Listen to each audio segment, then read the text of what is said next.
It's all about the Florida school shooting next on the other news. All right, here we go. All this gaiety and sweetness. Always such a pleasant way to start the day. It scares me. Oh, I love you. Oh, that's scum. I spit on Do you him. have any idea how completely gross that is? Decent people are being corrupted. Do what you gotta do. Everybody at school thinks I'm a freaking idiot because of you. Yes, it's an American masterpiece. Welcome, everybody. It is Newman. Thank you for joining the show. Please go to the website, thenewmanshow.com, to pretty much check up on everything that I do. Check out the social media, YouTube, Facebook, Twitter. My Twitter handle is NewManiac1. Get the full podcast simply by going to Patreon. This podcast, because I think it's important, I'm going to put up in its entirety. But for future podcasts, you'll need to sign up on Patreon to get the full thing, which is usually about an hour long. And do me a favor, please tell people about the show, tweet about it, Facebook it out there, and try to grow the show for me because I need you to survive. All right. So it's a very sad day yesterday.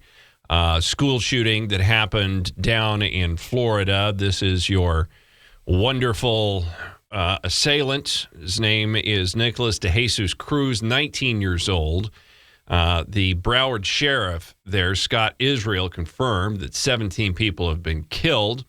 Cruz was armed with at least one AR-15 rifle, plenty of magazines, and smoke grenades, as well as a gas mask. So he knew what he was doing. He made some plans before he even walked in. Investigators are now looking into whether Cruz had pulled the fire alarm to draw people into the halls. They're thinking that's how it worked. That was part of his plan.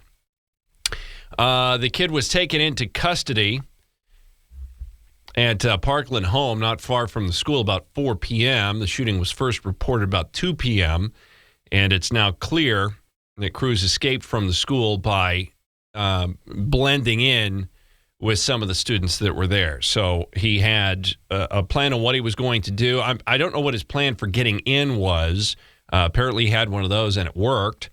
Also, he had all these things all pre-prepared, ready to go. So this is something he's been thinking about for a while. He didn't just throw it together, which is very important as we get into some of the arguments that you're going to be hearing today. And he had a plan for getting out. Strangely, usually these school shootings, the people end up just killing themselves. I guess so they don't have to face repercussions for their actions. But this guy apparently had a way to get out, and it worked. But he was picked up shortly afterwards walking down the road. Very scary situation for the students that were there. One student, a couple of different students, actually probably a myriad of different students saw people getting killed. This is one young lady that I don't think the reality of what has happened has sunken in yet. She's sort of in shock, but she tells her story very adult-like. About what happened to her. So we heard our fire alarm for the second time that day, which was weird, and we left the classroom, which he locked the door so we could leave. And when people were halfway down the stairwell, it just stopped. The alarm stopped, and we heard gunshots coming from the first floor, the second floor, and people were running upstairs even from the second floor. And we all got upstairs and into our classrooms. And when he tried to unlock the door, me and a couple other people ran in, and as he was closing the door, he was actually shot and killed right there. And the door was... She's holding it back, you can kind of tell. I think it's going to be worse for her in the next couple of days or so, but certainly a very scary thing to see your teacher being shot in front of you. Left open the whole time, so as he walked by, the door was open. He could have walked in at any time, and we just had to be as quiet as possible. Where did you run when that happened, Alex? You had to have been so terrified. Yeah, I ran. I was waiting for my teacher to open the door, and after that, I just bolted into our same classroom, and we all hid in the corner, and that was it. There's not a whole lot you can do in those scenarios. This background here, of course, is video of the day from a helicopter high above showing what was going on at the time as people are being evacuated and what have you. So very stoic young lady telling her story of what happened. Other students had a harder time holding it together. Like 30 minutes, we were just like praying and crying, and then the police came and we just got out. So bad guy goes in, does bad things. Jim Gard, a math teacher who knew the suspected shooter, had him in his class last year, told the newspaper that there were problems with him last year, threatening students, and I guess he was asked to leave campus. He's just speculating at that point. Gard said the school administration sent out an email warning teachers that the student had made threats against others in the past and would not be allowed on the campus with a backpack. So he was asked to leave, but I guess he was supposed to come back or something, but just don't let him have a backpack.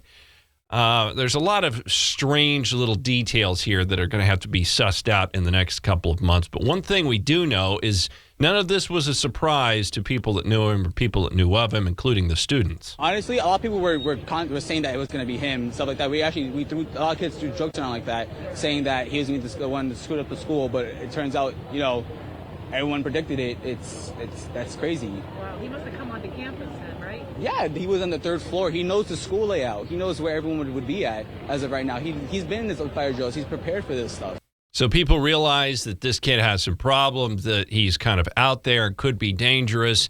People were sort of predicting this, or at least the students were predicting this, and this kid wasn't the only one. So everyone started saying it was Nicholas Cruz. I was not surprised. I really wasn't. I'd see him sometimes, and he was never doing, one time he stole something out of my neighbor's garage. The other time he was throwing coconuts at the houses. He's just not a good kid. How do you go back to school now? I don't know if I can. I really don't. That image is not going to be able to leave my head. It's horrific. It's really horrific. Seeing 2 children, 15 or 16 years old, laying down like that, it's insane. There's no way to describe it. You can't just get it out of your head. I think it certainly is a problem that these young kids are going to have to deal with. And it's not like the signs weren't there with this kid. He preened with guns and knives on social media, bragged about shooting rats with his BB gun, got kicked out of school in part because he brought bullets in his backpack, according to a classmate. That's an interesting detail. We'll have to find out if that was true. This is from the Miami Herald. Because if he had bullets in his backpack, he should have had some sort of contact with police. With the zero tolerance laws or rules or policies that are at schools today, you would think if they found a kid with bullets in his backpack, they would have called police and they would have escorted him off campus. But who knows if that happened. He was later expelled for still undisclosed reasons. The portrait of Nicholas Cruz is one of a troubled teen with few friends and obsession with weapons. Administrators considered him enough of a threat to say that he couldn't come on campus with a backpack. But according to the police, the 19-year-old had no previous arrests. So I guess no contact with police. You would think there would be some sort of arrest, some sort of detainment if you come to school with bullets in your backpack. But like I said, we don't know if that's actually true or not. A couple of things about Nicholas and his past. He's apparently an orphan. That's all we know. We don't know when he was orphaned, how long his parents had been gone, who his parents were, why he was an orphan. But we do know that his adoptive mother died in November. So a lot of personal problems, and it seems as if maybe not a whole lot of strong family ties. Cruz followed Syrian resistance groups on social media without expanding on what that meant. Many said, and that's turned out to be true. A couple of previously, the suspect was, quote, involved in a YouTube chat room conversation about bombs and building bombs, so he's very interested in these sorts of things. He was in the ROTC program as well. He spent time there, and one of the kids that was in the ROTC program with him said he was super stressed out all the time and talked about guns a lot and tried to hide his face. So there's a lot going on with this kid, and the signs were there. As a matter of fact, his Instagram feed, which is there for everybody to see, is pretty crazy. He's got pictures of himself. It looks like an Antifa member, actually. There's targets there. He's flipping off the camera with his army hat on. He's like I said, targets, group therapy. I don't know that he shot that. I think that's just a meme that he downloaded. But certainly something. Oh, nice Christmas tree. Look at that. Can't go wrong with a Christmas tree. Holding guns up in front of the camera. Now, a lot of this activity is stuff that people do, and in retrospect, it looks like something, whereas when it's actually happening at the time, it's hard to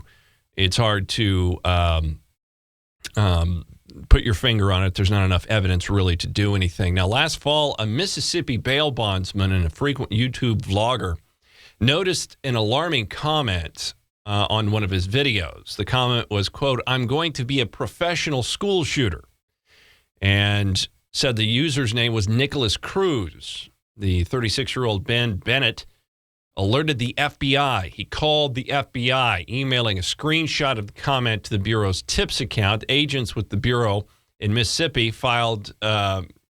Mississippi field office got back to him almost immediately, Bennett said, and conducted an in-person interview the following day, September 25th. He gave him all the information he had. Says, this is YouTube. It's a vlogger. I just saw this comment that seemed out of the ordinary. I figured you guys should know about it. So something had been reported about this guy.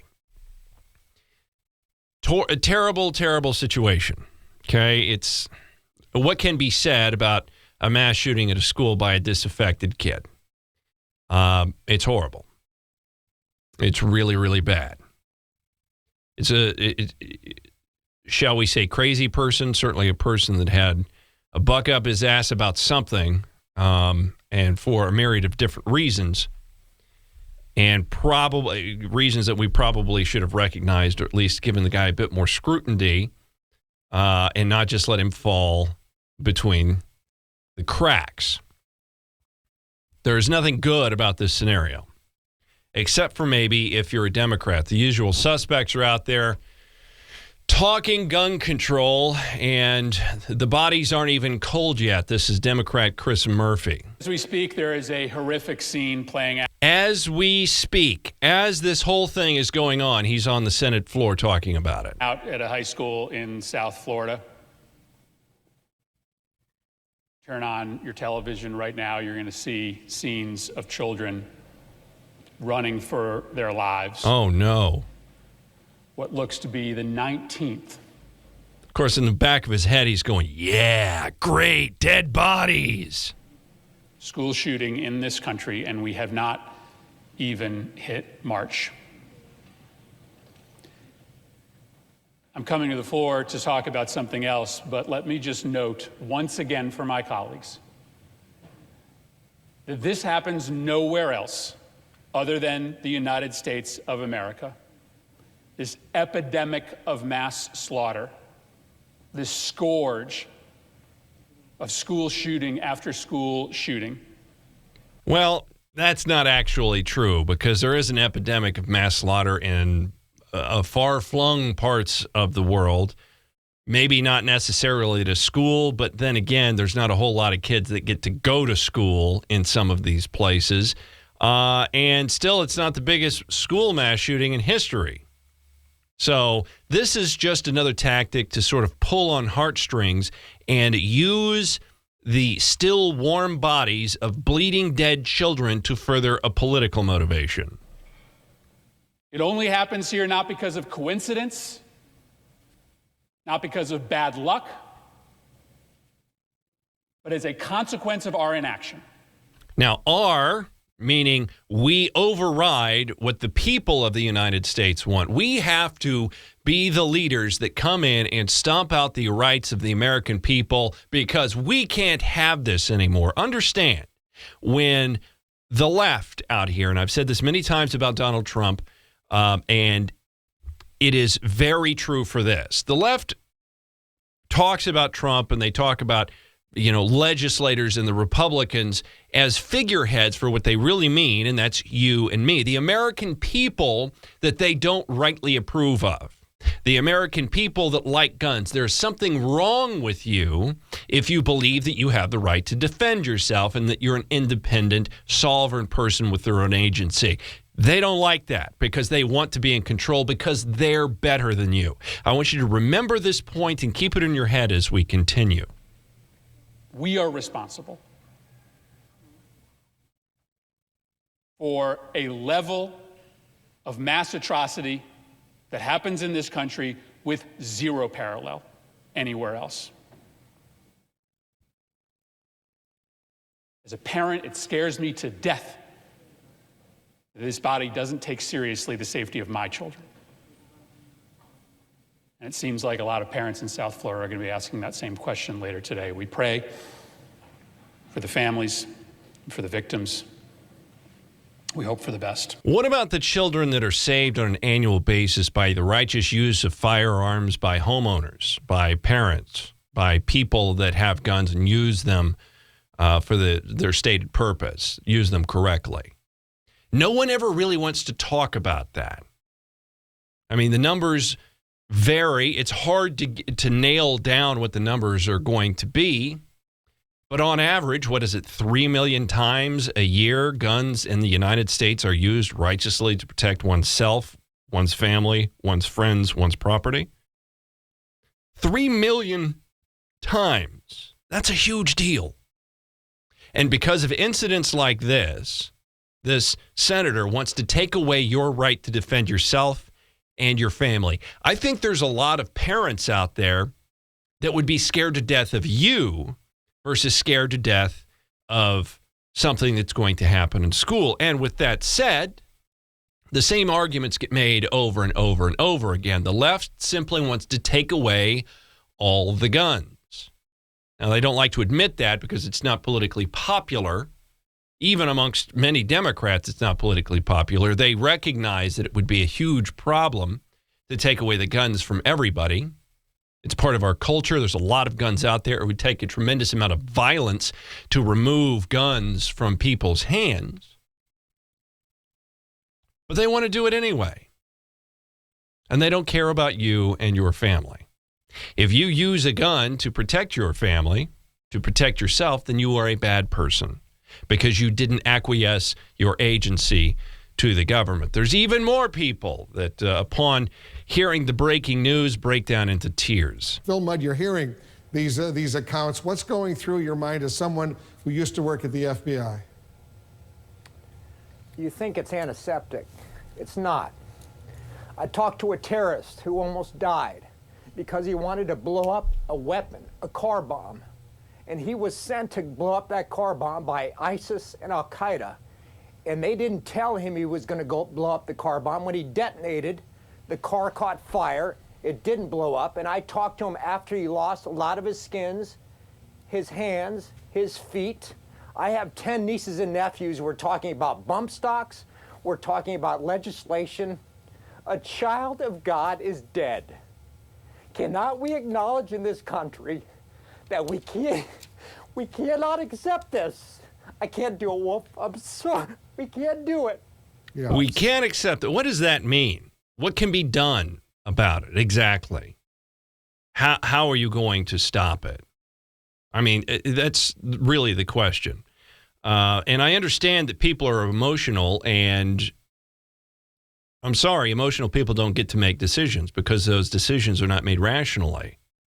Sorry, you don't get to make decisions. If you can't hold yourself together for a TV interview over this, as a supposed law enforcement professional, or at least retired one that was a law enforcement professional at one point in time, well, you probably need to shut up because your opinion doesn't matter when there's tears in your eyes. Now, I find it very interesting that these words are being said right at the moment where this incident is just breaking and, the scene isn't even clear yet. And the question is, why does it happen so quickly? Why do the Democrats, why do the libertards want to start this rhetoric so quickly? Well, I found this in Politico. Republicans have erased the Democratic advantage on the generic congressional ballot in a new Politico morning consultant poll for the first time since April. It also shows that President Donald Trump's approval rating is equaling the percentage of voters who disapprove of his performance. Fully 39% of registered voters say that they would support a GOP candidate for Congress in their district, while 38% would back the Democrat. Nearly a quarter of voters, 23%, are undecided. And if you looked at the polls a couple of weeks ago, that wasn't the case. So, man, Trump's doing good. We may not take over the House again. We've got to use every instance possible to get control of this politically once again. So they're going with both barrels blazing. MSNBC's Stephanie Rudel Rule, anyway. She called out Senator Rob Portman after the lawmaker tweeted out his condolences to the victims of the high school mass shooting in Florida. The Ohio senator tweeted, apparently, this tweet came out and Stephanie here saw it, who responded by calling him out on donations received from the NRA, as to say that the NRA is guilty of killing these kids. And the NRA, not as a lobbying agency, but anybody that would support the NRA, anybody that likes guns. If you like guns, you are responsible and you are a bad person. That's what they're saying. And of course, there's a lot of talking heads out there. Senator Richard Blumenthal, speaking to Hardball's Chris Matthews, said that, Congress is complicit. They are complicit in these shootings. Senator, you're one of the people that represents a state that is serious about gun control, but we have 50 states. And as Senator Bill Nelson said, he said the country has to change. And my question is, the country's a bit ahead of the politicians in every poll we look at. It's about the passion of the gun people, the Second Amendment people, that scares the heck out of the politicians from many of the states to do anything. And the key is, Chris, to make sure the majority of the American people are reflected in what happens here in Congress. Connecticut. Wait a second. The majority of the American people support the Second Amendment. That's the truth.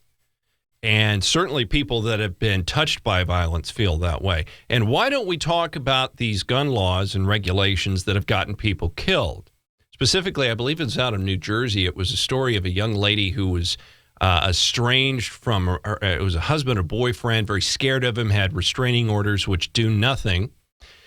She filed to have a weapons permit, and I guess it's the sheriff that does that, stalled, and she ended up being stabbed to death in the driveway of her house because she had no way to defend herself in New Jersey. But those stories go away when the government is complicit in a murder. Actually, complicit isn't the word. They are aiding and abetting murderers by not allowing people to defend themselves using their constitutionally protected freedoms. Has among the strongest gun violence prevention laws in the country, a ban on assault weapons and high-capacity magazine, strict background checks, and other steps. But we are really at the mercy of other states with weaker gun control laws because weapons will come across state boundaries. The state lines are porous, and there is a pattern. You're absolutely right. Young, alienated, isolated males using automatic weapons to shoot in schools and churches. But we may be the country with the highest death rate from gun violence, but we have no higher rates of mental illness. We need to address mental illness for sure, but still there are laws that work. Yeah, the mental illness question is one that frightens me. I want you to keep this in your mind as well. We see certain people and we say, well, okay, that person's a little crazy out there and they probably shouldn't have a gun. They probably shouldn't have a tube of toothpaste. They're very scary people. I agree that they exist. The problem is codifying in law an opinion from a doctor that predicates your own freedoms, right? So if you start creating legislation that allows doctors who have very little science, especially in psychological sciences, very little evidence, it's only opinion, it is only their opinion that matters, you give that person, that doctor, a tremendous amount of authority and control over you. So if they just decide that you're incompetent for any reason without having any proof because they are an expert, they can make you not, think of it this way, it's not necessarily just taking away your rights. It's more than that. It's making you less than human. This is why really most of the state mental institutions or state asylums they got rid of them because the people that were put in those things couldn't get out. They had no agency of their own, regardless of whether or not they actually could live on their own or not, or were a danger to others or not. It was simply what the doctors said, and the doctors kept them there and a lot of times did hellish experiments on them, and the people could do nothing about it. Their families could do nothing about it. Very few. Even the courts really couldn't do a whole lot about it because it was codified in law. If this doctor says you're crazy, well, then they get your body to do with whatever they please. This is not a good scenario. I mean, it's like the Me Too movement. It's just accusing somebody, except for in this instance, the accusation is coming from a quote-unquote expert, and it can't be denied. Can't be denied. It's a very scary thing. And if we start codifying in law this ability for psychologists, psychotherapists to declare you mentally ill and take away your personhood, then we simply create this underclass of people that can be controlled using whatever means necessary because they have no rights. And if you don't think that's scary, then you're a fool. And Connecticut has shown it because our death and casualty rate from gun violence has come down. What happened after Sandy Hook? Was there a determined... Are there any big cities in Connecticut? I can't really think of any. I've never been there. Connecticut's only like half a state, right? It's not a real state. Sorry. But are there any big cities? I mean, big ones? I mean, I live in Kansas. The biggest city that's actually in Kansas is Wichita. Do they have anything even that big? I don't know. But I'm also wondering, what's their inner city population like there in Connecticut? I mean, these are important things because a lot of times, most of the crime, in fact, in this country happens in very select pockets of geography. And it's within certain cities, within certain populations, and that's where most of it comes from. That's where most of the deaths come from. And to call your state out and say that we have less crime and less of these mass shootings because of our laws without having quantified that with other factors is not only disingenuous, it's simply a lie. Nation by people who are on the border or on the fence regarding gun control. Was there a heightened concern about guns, or did it fade with the news? I'm afraid these stories fade with the news, and people go, yeah, I really care, and then tomorrow I care about Russia influencing our elections, or I worry about the economy. Whereas the gun people never change their focus, ever, the Second Amendment people, and therefore they really run the show. Well, the thing can be said about you as well, seeing as how the bodies of young children aren't even cold yet, and you're coming out calling for gun control. You have the same message every time. It hasn't changed, and you will not stop until people no longer have the right to defend themselves. The NRA and the gun lobby try to mobilize single-issue voters with great effect, but Sandy Hook really transformed Connecticut. And in fact, these images, particularly the aerial pictures, bring back so many gut-wrenching and heartbreaking. And you know, in Sandy Hook, none of the laws that they passed would affect anything because the weapon that, was it Lanza? Is that his name? Adam Lanza? At Sandy Hook, the weapon that he had was illegally gotten. He stole that weapon. Okay? He stole it. And that's illegal. So if you're willing to break the law in that way, why would you not break the law regardless of what the law is? If you really want to do something, you're going to get it done. Memories of Sandy Hook when our stomachs were in our throats with grief and shock. Images of students fleeing the scene of this violence, parents searching for children. Indeed, Connecticut was affected by Sandy Hook. And we are approaching, I hope, the tipping point when our nation will be affected and Congress will be mobilized by these same kinds of images and the fact that 90 people every day perish from gun violence. It isn't just the mass shootings. This one is the 18th school shooting just this year, but also the day-by-day death. Okay, 90 people die every day from gun violence. How many of those were killed by AR-15s? And with extended magazines and all these things. What percentage? Very low. Most people killed by handguns, and no one's talking about handguns here. And most people, by the way, 90 every day that are being killed, most of those are happening within certain sectors of the population. So if one were to want to reduce the number of people being shot and killed in these certain areas with handguns, it probably wouldn't be that difficult to dispatch your police department to be on every street corner in every one of these cities. And guess what? You could probably reduce that 90 people a day to 5. Wouldn't that be a workable solution? And it still allows the righteous gun owners to have the ability to defend themselves against somebody that would want to come in and hurt their family. But then again, I'm just a genius. That are preventable, and we have an obligation to prevent. Congress has been complicit. Congress bears responsibility.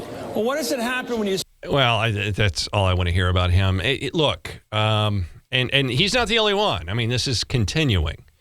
That they're very, very willing to drink the blood of dead children to take away your rights. That's the way you have to see this, because that's what they're doing.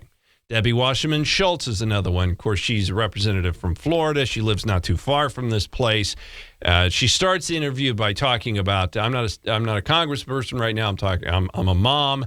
And then Matthews brings her into the political spotlight. Well, what is your feeling as a political figure, a leader, in fact, about gun control on this point? Because, you know, if we were having a situation today where a kid, an 18-year-old, 19-year-old in this case, Nicholas Cruz, the alleged assailant here, had thrown dynamite sticks into the windows of a school, would say, keep dynamite sticks away from kids.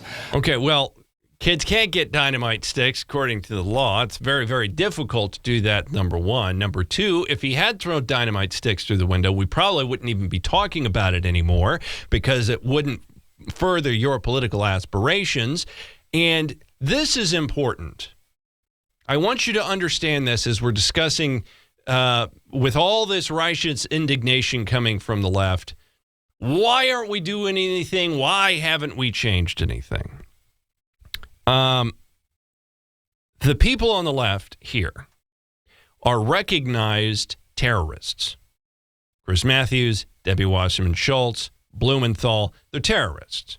And I quantify that by saying ISIS sent out an edict. This happened, a couple of years ago?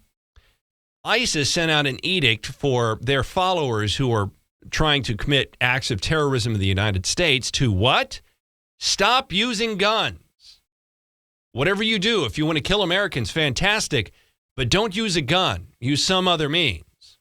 Because if you use a gun, people like Chris Matthews and Debbie Wasserman Schultz, the left, all of the Democratic Party, will forget about the terrorism aspect and talk about the guns.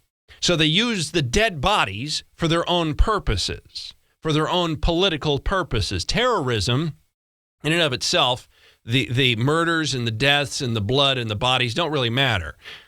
Terrorism is imposing fear. However, whatever mechanism you need to impose fear, impose a irrational emotion onto people and use that emotion for your political purposes, that is terrorism. Okay?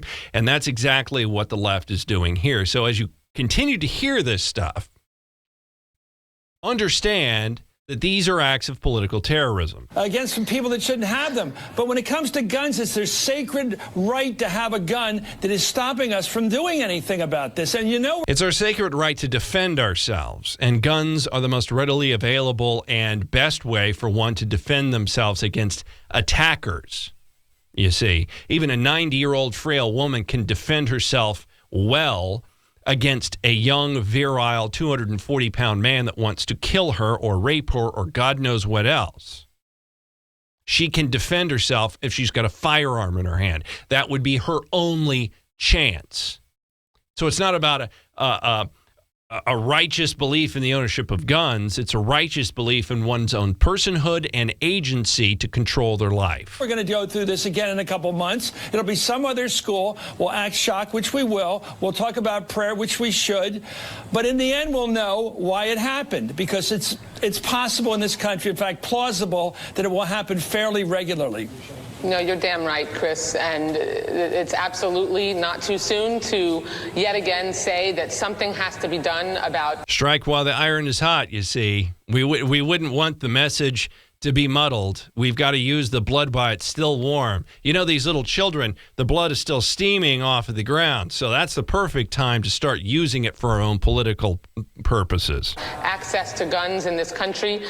But just as important, something has to be done about making sure that people who have mental health challenges get the help that they need. I mean, this was a young man, from the conversations I've had with folks at home today, who, you know, there are always those kids at schools who other kids say, you know, if someone's going to come and shoot up the school, this is the kid that would do it. That's what people said about this young man. And I mean, there are lots of PSAs out there now that say, if you see something, say something. You should reach out. If you have a concern about someone, we need to make sure that we can get resources to young people and then make sure that they can get the help they need. But we have to address the inability for us to, once and for all, get guns and keep them from the hands of people who shouldn't have them. And that means everybody. That's all she means. If you're a citizen, you don't get a gun, though. You are the people that shouldn't have them. I have a question, though. Is this mental illness question and the way we're going to handle this mental illness thing goes forward. In this specific case, we're talking about a kid who was an orphan, right? He was an orphan. And I would imagine because he was an orphan, he at one point in time went through the Department of Children and Family Services, or its equivalent there in Florida. My question is this: what exactly was his contact with that agency like? Did they help him? Or did they screw him up even more, like happens with much of the Children and Family Services groups throughout the country? Kids get raped all the time. People foster kids, and they foster tons of different kids simply for the paycheck, and they mistreat them. Sometimes they sexually molest them. There's a lot of bad stuff that happens at the behest of the Department of Children and Family Services, and very seldom are they ever called out on it. That's a problem. So, Mr. and Mrs. News people out there, I asked you to go a little bit deeper into the background of this kid and look at what the contact was like between him and the government. I bet you're going to find something interesting. We move on because it just continues. Representative Jim Himes, in an interview with the U-boat captain, Wolf Blitzer, he's a Connecticut congressperson, and he said that the response from this tragic event will just be the same as it always has been. It will never stop. You're from Connecticut. We all know there was a horrible school shooting there. Well, Wolf, we're learning with the rest of your viewers and everybody else sort of what's coming out of Florida right now. And I would tell you that there's sort of just a sense of resignation here right now. The pattern will be perfectly predictable. There will be a moment of silence. People will wish everybody thoughts and prayers and sympathy for the victims. And then the Congress of the United States will do absolutely nothing. It's the kind of thing that at least those of us who believe that the government has the power to probably reduce this kind of violence, it's the kind of thing that really hits you right in the gut, especially if, as I do, you come from a state that has experienced some truly horrendous violence. Yeah, we're talking about the Sandy Hook element. It's scary when we need to do something. Well, what's the something exactly? And, once this whole thing gets a week or two old and those questions start to come out, well, exactly what do you want to do that would definitively stop incidents from like this from ever happening again? Then things get a bit muddled, don't they? Because most of the things that the Democrats come out with, bills and what have you, once they get slid across the desk there, you look at the detailed points of said bill, and 99% of the time, none of it would actually have affected this incident. So what exactly are you talking about? You have to read into it in what they're saying, and that is just to simply revoke the Second Amendment. Anything short of that, and you are still a bad person. School shooting back in 2012. I was there. We were all covering that. Hard to believe. Just looking back at my notes, there were, 20 children between the ages of 6 and 7 who were gunned down, 6 adults, including school staff and faculty, before the shooter, Adam Lanza, turned the gun on himself. What, if anything, I keep asking this question, has been done to deal with these kinds of mass shootings since then by the U.S. Congress? You know, the interesting thing about that, too, is Sandy Hook. They keep wanting to bring this up because, the younger the kids, the more their blood is worth.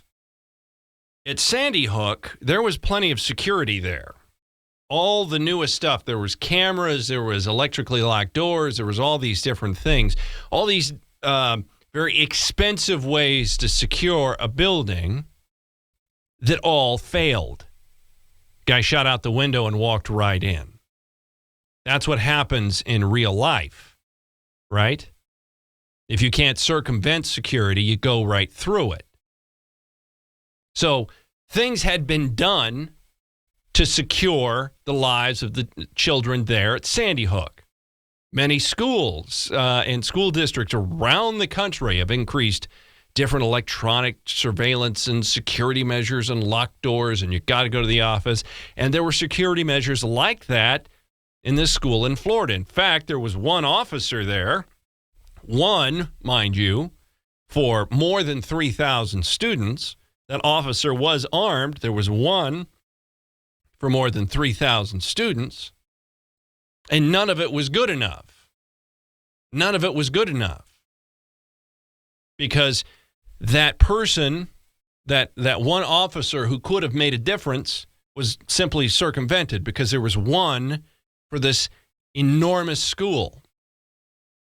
May it not be a good idea to increase armed security? Maybe have an officer at every portal checking people that come into the school? Might that not be a good idea? And might that be the only way to be 100% sure that these things won't happen again? No, of course not. We couldn't have that because more guns isn't the answer, right? Well, Wolf, the honest answer to that question is not a damn thing.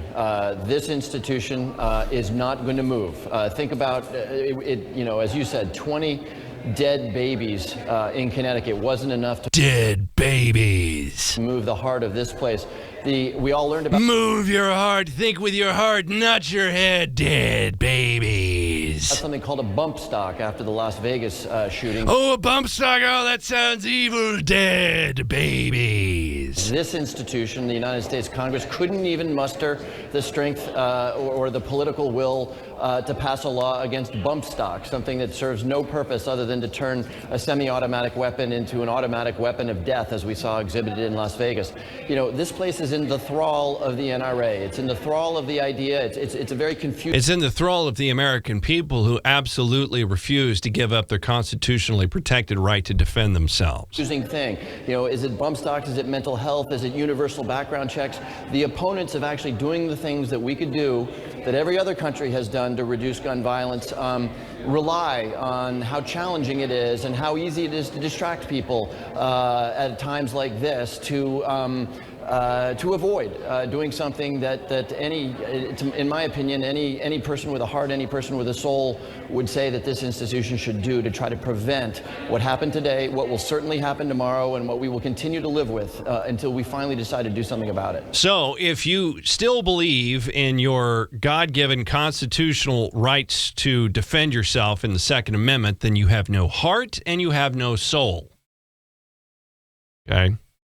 You have no heart and you have no soul if you believe you have the right to defend yourself. And that right is enshrined within the Constitution of the United States. You have no heart and you have no soul. He's not saying this about Congress. He's saying this about you.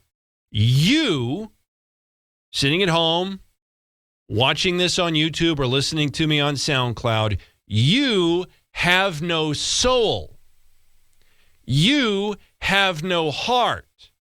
You are a Nazi. You are an evil person, and you should be destroyed. That's a wonderful way to get support for a political campaign. Not only do representatives want to push their political agenda, so do NBA coaches. Stephen Kerr is his name, and he's blasting this whole situation, saying we need more gun control and whimpering in the process. Well, nothing has been done. It doesn't seem to matter to our government that children are being shot to death day after day in schools. It doesn't matter that people are being shot at a concert, at a movie theater. It's not enough, apparently, to move our leadership, our government, the people who are running this country to actually do anything. That's demoralizing. But we can do something about it. We can vote people in who actually have the courage to protect people's lives and not just bow down to the NRA because they've financed their campaign for them. So hopefully we'll find. All right, now I actually can't listen to that anymore.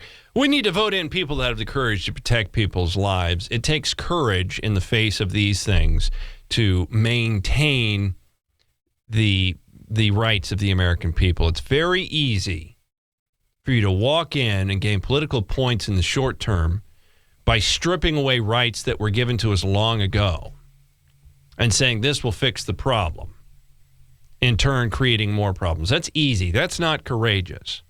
Courageous in saving lives is the man down in Texas who, when heard shots fired, he comes out bare feet with his AR-15, that evil weapon, and shoots down an attacker at a church.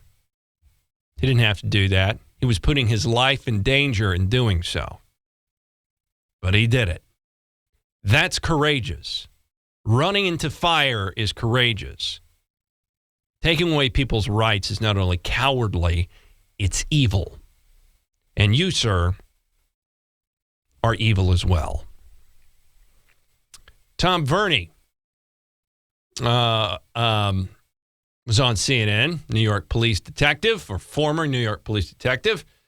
He's on there with old Don Lemon, and he says, this stuff's just going to happen again. I'm going to bring you now CNN law enforcement analyst James Gagliano, a retired FBI supervisory special agent, Tom Verney, former New York police detective. So here we are. What do you think? Here we are again. Yeah, again. I mean, sadly, you know what? You'll be back here. Yeah, and I think, unfortunately, we're going to be back here again because my litmus test was Sandy Hook. And when 21st graders are slaughtered in their classroom, including half a dozen teachers, and absolutely nothing is done, whether you're talking about closing up loopholes or whether you're talking about addressing mental illness in this country, which is still a taboo subject for a lot of people. They don't want to talk about it. They don't want to address it. And then you always have the mix of the two, inevitably, at some point. And here we are again. So if nothing was done after that, I just really don't know what the body count needs to be before people in Washington, D.C. give a rat's ass about the people in this country. And that's garbage. It's interesting because after Sandy Hook, there was a lot of bills on the table. There was a lot of legislation out there people were pushing forward. But as we started looking at that legislation, none of it would have affected a change in Sandy Hook. Zero of the legislation would have prevented Sandy Hook. And if you're going to use an incident, if you're going to use the dead bodies of 7-year-olds to push a political agenda, by God, that piece of legislation that you put forward should have affected that scenario. But none of it ever did. Because it's all a boilerplate. It's all blanket statements. It's all about creating more hurdles for rightful gun owners to be able to access their Second Amendment rights. It's all a stepping stone towards removing guns from you, period, from preventing you from having the ability to defend yourself in your own home. That's the problem.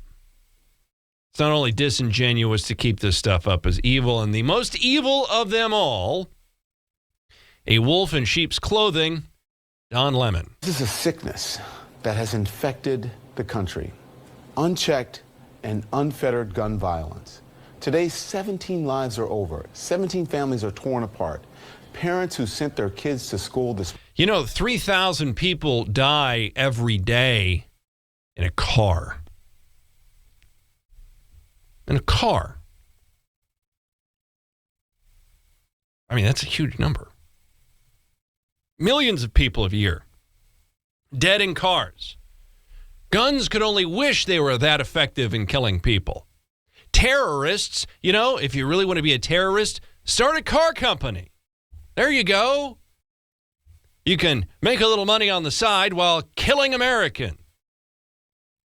This is a very important point because understand that lives are lives, or at least they should be viewed that way. And the loss of life, regardless of its level of theater, should be equal and just as tragic. But no, these cases where it's a mass shooting at a school, hey, we got to jump on top of that because it's theatrical, because it scares people. They don't even want to talk about the violence that's happening in the inner city that is never ending. They don't want to talk about the violence that's perpetuated on people by MS-13, setting them on fire in oil barrels. They don't want to talk about that because it doesn't push their agenda forward. You see, there is a sickness, Mr. Lemon, and the sickness is you. The sickness is you. Morning, imagine that. Many people send their kids to school, just like they've done every other day for years. They trusted their kids would be safe. Teachers went to work this morning, trusted that they would be safe in their space. Why would you trust that you're going to be safe? You're not safe in the car that you drive. So why would you trust that you're going to be safe in the building? You can't stop a fire. That's why you fire drill. So why would you just trust that you're going to be safe, that no one's going to come in? Wouldn't it not be a better idea to be prepared for people to come in? Would it not be a better idea to be able to deal with any situation that may appear? It sounds like a more smart thing to do to me. There's a lot of obfuscation going on out there, and I think this is going to be a bigger story going into the future because of the level of contact that apparently was had with this kid. Everybody seemed to know that this kid was a problem, and I think there's going to be a lot of people that are trying to pass the buck on this situation. It seems to me as if the mayor there is one of those people. Was mentally disturbed, even expelled from school for bad and erratic behavior. This is a tweet from Trump here. Neighbors and classmates knew he was a big problem. Must always report such instances to authorities again and again. I mean, the president there seems to, I'm just reading this at the first time and hearing it along with you, but the president seems to suggest that it's going to be up to neighbors and friends to stop these things. If a solution were simple for these things, we would have found one already. If the solution was simple, we would have found it already. Just reporting people isn't going to solve it. That's not the answer. It's not that simple. Remember that. And I don't think there's one solution. I think it takes many people and many different avenues to come to a solution. And hopefully we never see one of these tragedies happen again in our country. Unfortunately, we are going to see another one. I mean, if history is any guide, we will see this. There have been already, so this isn't the first school shooting of this year. There's already been a spate of school shootings this year. And so it's just hard to know where to start. If you had one wish so that this never happens in Parkland again, what would it be? I would wish that it never happens anywhere again. I'm going to be more vigilant. I'm going to talk to our residents, neighbors, friends to be more vigilant and ask our kids when they see something on social media, go to your parents. We're a safe place to talk about it and to discuss it. So tell people, get a hold of the authorities, do exactly what Trump just tweeted, but it's not that simple, right?